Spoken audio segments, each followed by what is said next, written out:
A plus vision news നിങ്ങൾക്കായി സമർപ്പിക്കുന്നത് sky wave water and amusement park Kakkadampoyil Valamthode Malappuram. Nilambur north division Vazhikkadavu forest റേഞ്ചിൽ Nellikuth forest station പരിധിയിലെ ഓടപ്പൊട്ടി ഭാഗത്ത് 4 വയസ്സ് പ്രായം തോന്നിക്കുന്ന പെൺപുലിയെ ചത്ത നിലയിൽ കണ്ടെത്തി. 15 ദിവസത്തെ പഴക്കമുണ്ട്. സ്വാഭാവിക മരണമാണെന്ന് പ്രാഥമിക പരിശോധനയിൽ വ്യക്തമായിട്ടുണ്ടെന്ന് വനം വകുപ്പ് അധികൃതർ അറിയിച്ചു.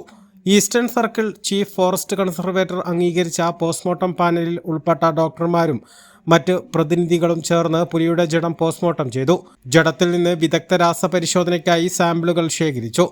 Forest veterinary surgeon doctor Shyam, veterinary surgeon doctor Noushad, NGO പ്രതിനിധി doctor Anoop Das, Hameed Ali master, Vazhikkadavu range forest officer Shareef Panolan, Nellikuthu forest station section forest officer Janardhanan, മറ്റ് വനം വകുപ്പ് ഉദ്യോഗസ്ഥർ എന്നിവർ പോസ്റ്റ്മോർട്ടത്തിൽ പങ്കെടുത്തു.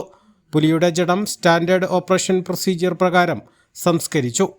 A plus vision, Vazhikkadavu.